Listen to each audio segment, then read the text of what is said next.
Olá, gurizada.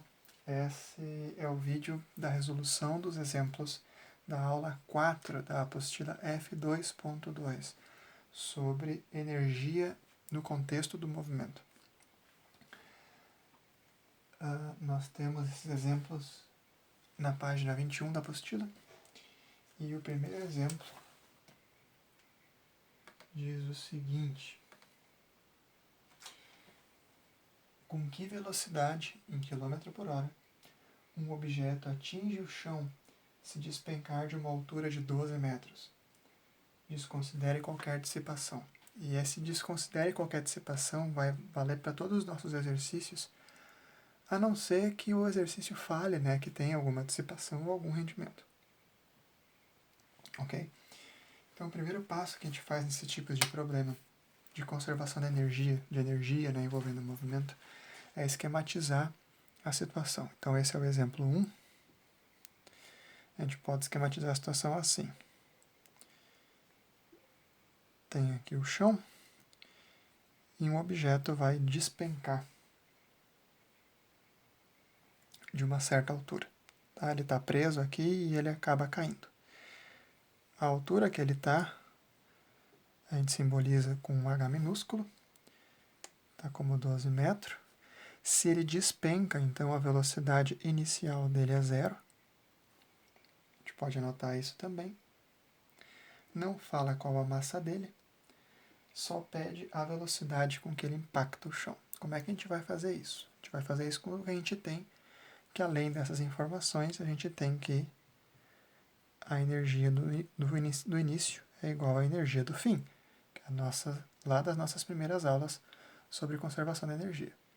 Tá? Então, basta a gente identificar que energia ele tem no início e que energia ele tem no final para poder seguir o cálculo.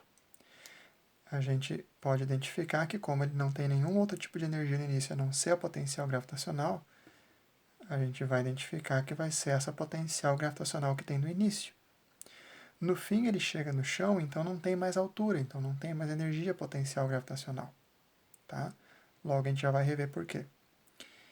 E no fim, ele só vai ter, porque o que importa é a hora do momento do impacto, energia cinética, cujo símbolo é K maiúsculo.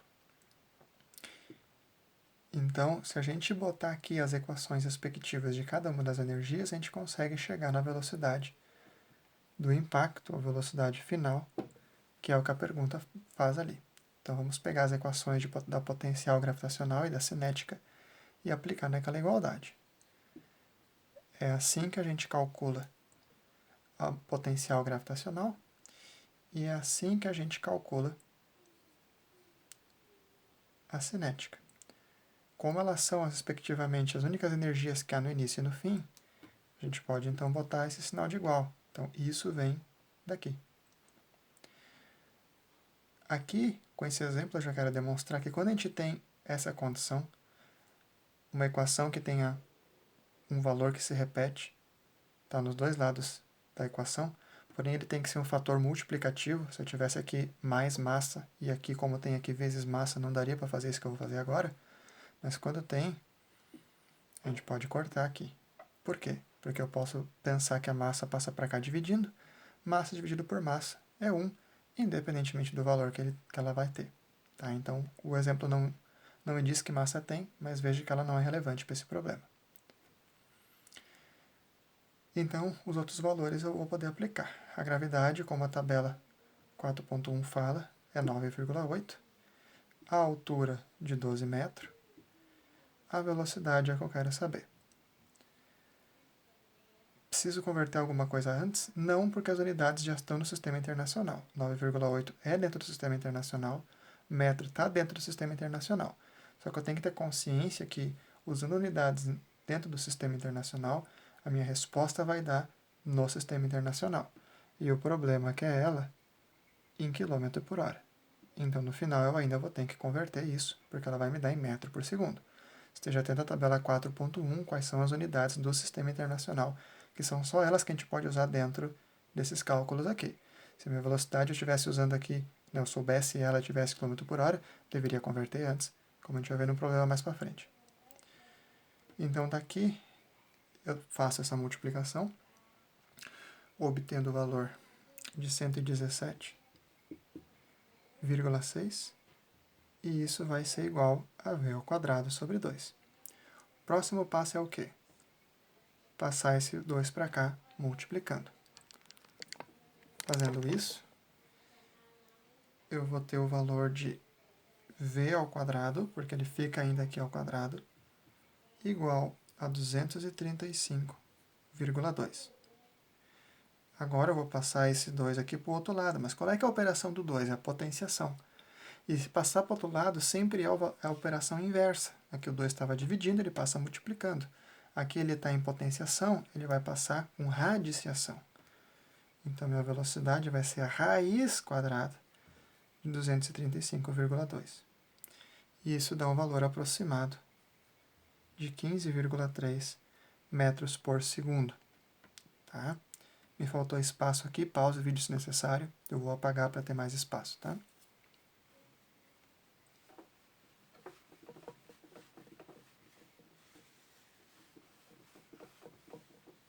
Então, como o problema aqui é em km por hora, a gente acabou de calcular então que a velocidade é de 15,3 metros por segundo. Como eu quero em km por hora, basta multiplicar esse valor por 3,6, que eu vou ter o resultado de aproximadamente 55 km por hora. Então, essa é a velocidade de impacto de um objeto que cai a 12 metros. Se eu desconsiderar qualquer dissipação, ou seja, a resistência do ar, etc. Tá? Então, essa velocidade aqui, na realidade, é bem próxima do que acontece de uma queda de um objeto pequeno e relativamente massivo, né? Ok? Então, esse foi o exemplo 1. Vamos para o exemplo de número 2.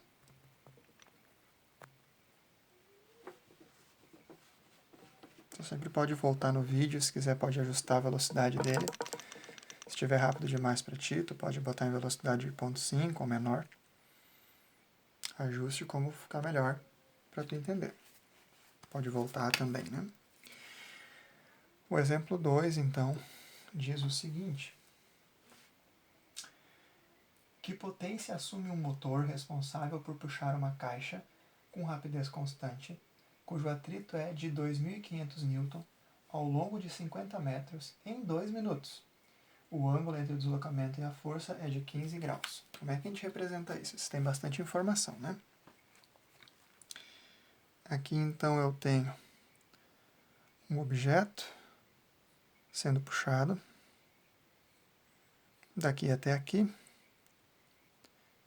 por um motor. A força que o motor faz em relação ao deslocamento dele, que é na horizontal, essa força aqui tem um ângulo de 15 graus, então com horizontal, e diz que a intensidade da força é de 2.500 N. Fala que o objeto se deslocou, então, daqui até aqui, e essa distância tem 50 metros. E essa tarefa foi feita em 2 minutos.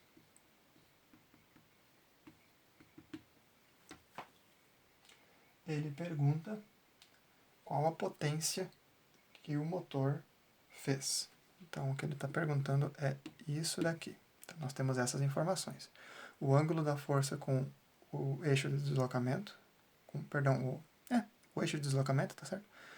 A força que o motor faz, a distância que o objeto é movido e o tempo em que isso acontece.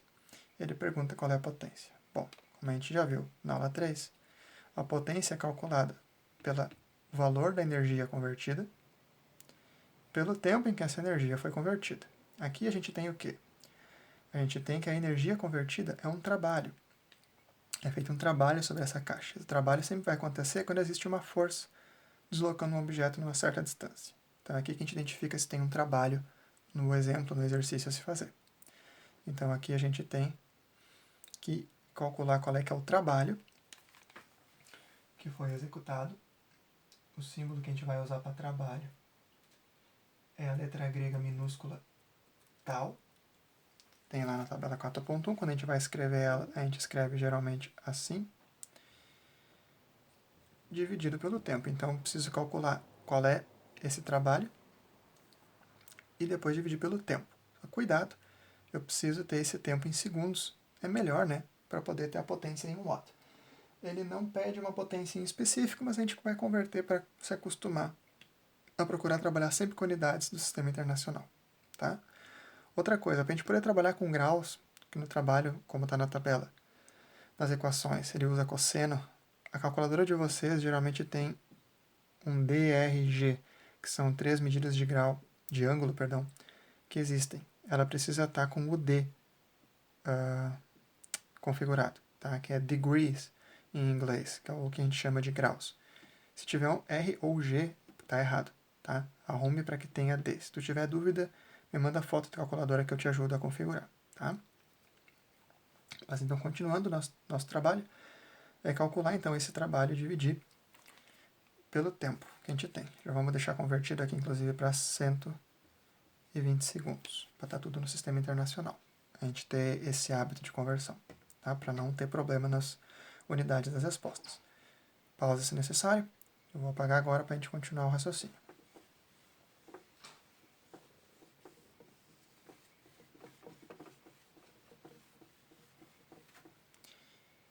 Então, o cálculo do trabalho é a força executada, vezes a distância que foi executada, vezes cosseno de θ. A nossa força aqui é 2.500, a distância 50, e aqui cosseno de 15 graus.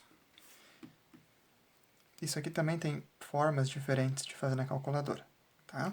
Se a tua calculadora é aquela que escreve tudo por extenso, tu pode digitar simplesmente isso na calculadora, ela vai entender.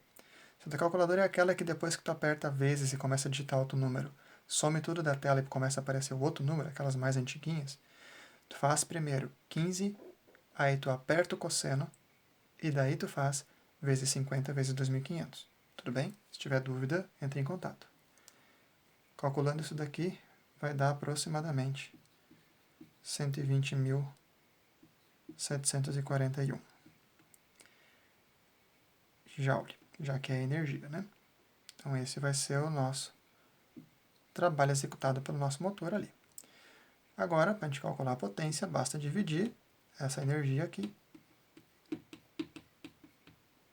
pelo tempo de execução da tarefa. E a gente vai fazendo esse cálculo, vai ter o resultado de aproximadamente 1.006 watts. Ok? Esse é o exemplo 2. Volte no vídeo se necessário, pause se necessário. Vamos para a resolução do exemplo 3.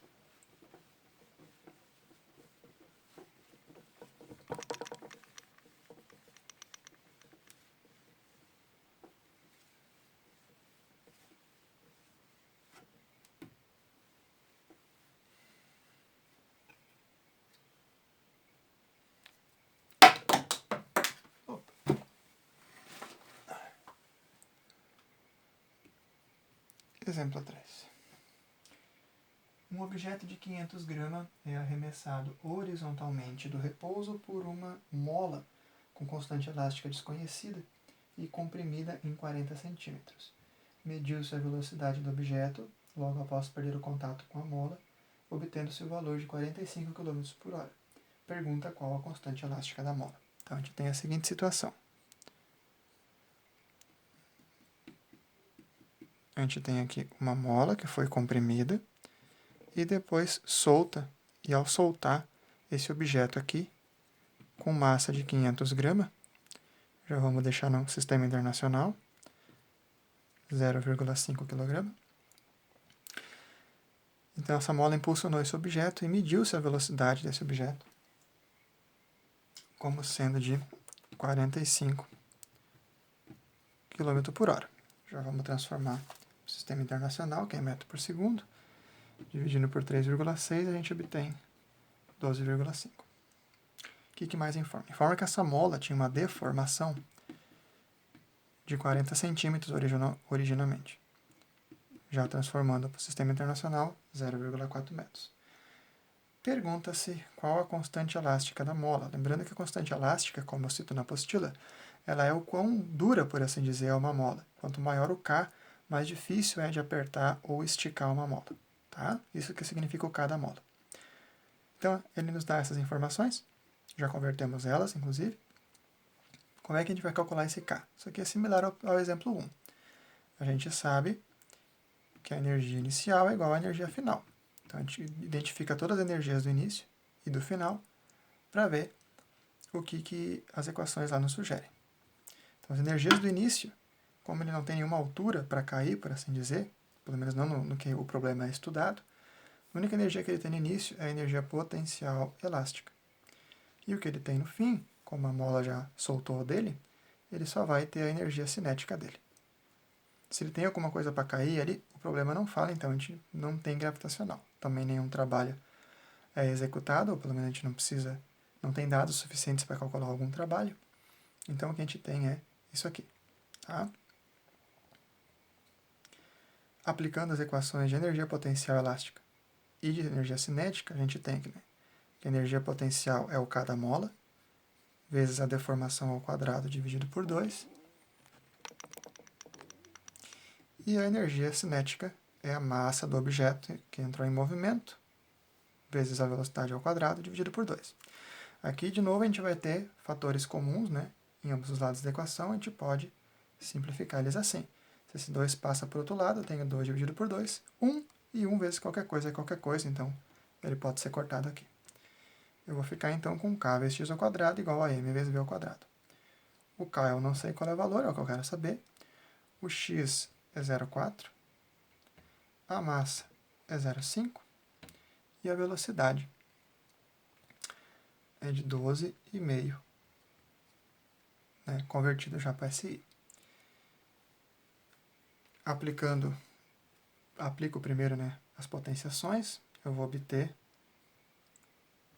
K vezes 0,16 igual a 0,5 vezes 156,25. Eu vou passar isso aqui para a parte de cima. Pausa o vídeo se necessário, tá? Vou passar esse cálculo para a parte de cima para a gente ter mais espaço e continuar.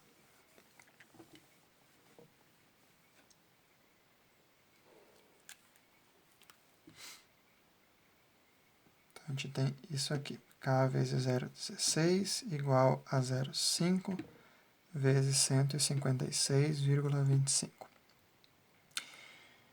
Resolvo isso. E daí eu posso já levar isso aqui para o outro lado dividindo. Então, eu vou ter K igual a isso vezes isso, dá 78,125, dividido pelo aqueles 0,16. Isso vai me dar um valor aproximadamente igual a 488,3. Unidade de medida do K no Sistema Internacional é Newton por metro. Como é que eu sei que é isso? Tabela 4.1, está lá a unidade de medida no Sistema Internacional do K. Como é que eu sei que acabou dando no Sistema Internacional? Justamente porque eu cuidei antes de usar apenas unidades de medida do Sistema Internacional. Se eu converto tudo antes de começar o cálculo, eu tenho certeza que a minha resposta vai dar no Sistema Internacional, apesar de não ter escrito elas a todo momento. Ok? Então, essa é a resposta do exemplo 3. Veja que ele não fala que teve dissipação nem rendimento, então eu considero que não existe dissipação. Então, esse tipo de coisa pode ser feito dessa maneira. Esses cálculos puderam ser feitos dessa maneira. Vamos para o exemplo 4.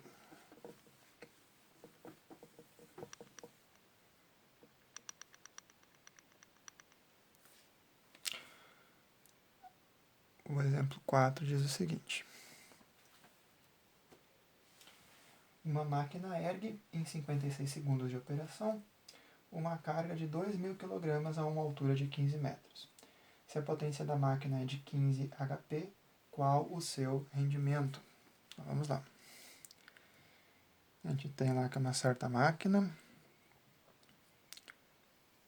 faz subir um certo objeto de uma altura de 15 metros. Esse objeto tem uma massa de 2.000 kg. essa máquina tem uma potência de 15 HP e ela fez essa tarefa em 56 segundos. Esses são os dados que o problema nos fornece. Vamos ver se está tudo no sistema internacional. Conferindo na tabela 4.1, a altura está em metro, beleza. Massa em quilograma, beleza. Tempo em segundos, beleza. Potência não está em watt, então precisamos transformar para HP.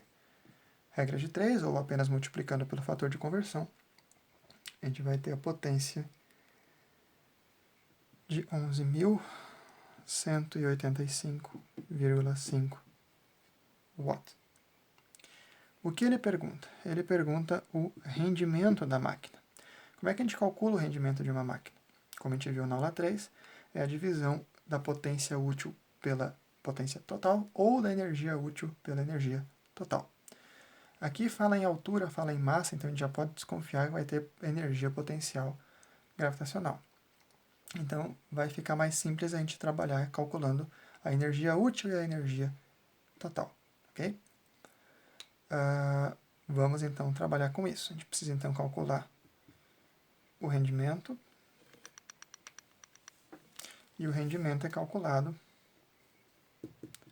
pela energia útil dividida pela energia total. Então precisamos calcular primeiro a energia útil, depois a total e dividir uma pela outra. A energia útil nada mais é do que a energia potencial gravitacional que ele tem que fazer, né? Erguer essa massa nessa altura. A energia total é essa energia mais as dissipações que há que a gente não sabe. Mas a gente pode, como a gente tem a potência nominal da máquina, a gente sabe que a energia total dela vai ser a potência da máquina vezes o tempo de operação da máquina. Né? Lembre que potência é a energia total dividida pelo tempo, ou melhor, a potência nominal, né? Então, se a gente passa o tempo para cá, a gente tem essa equação aqui. Fizemos isso na aula 3 também algumas vezes. Então, assim que a gente vai calcular separadamente a energia útil e a energia total. Então, eu vou apagar aqui o esquema para a gente fazer esses cálculos aqui. Primeiro vamos calcular, então, a energia útil, que vai ser a potencial, e a energia total, que vai ser a potência vezes o tempo. Pause se necessário.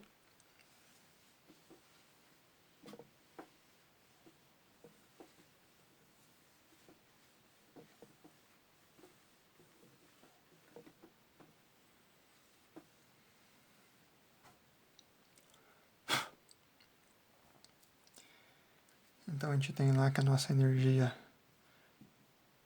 útil vai ser a potencial, que é igual a massa vezes gravidade vezes altura, segundo a equação que a gente tem na tabela 4.1. Não precisa decorar nada. Então, essa energia útil vai ser a massa, então, 2.000 vezes 9,8 vezes a altura de 15 metros. Isso vai me dar o resultado de 294.000 joule. Essa é a energia útil, então, que a máquina faz. A energia total vai ser através da potência nominal dela. Então, a potência vezes o tempo, como a gente viu antes. Isso, então, vai ser a potência dela em watt, cuidado, vezes o tempo de operação de 56. Isso nos dá um valor 626,388 joule. Então, o rendimento vai ser a divisão da útil pela total. Então, é 294.000 dividido por 626,388. Isso vai nos dar o valor de 0,47 ou 47% aproximadamente.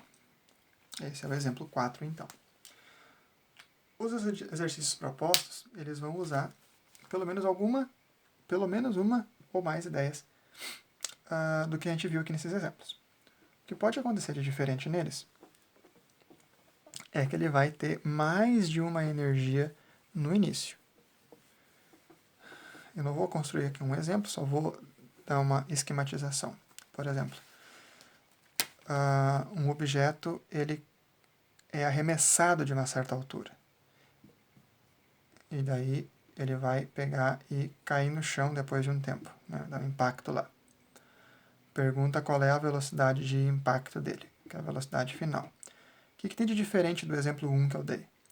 Ele vai ter aqui no início, a energia inicial dele não vai ser só a energia potencial que ele tinha aqui. Vai ter também uma energia cinética, porque afinal de contas ele foi arremessado. No exemplo que eu dei número 1, ele despencou, então ele não tinha cinética, porque a cinética depende da velocidade, né?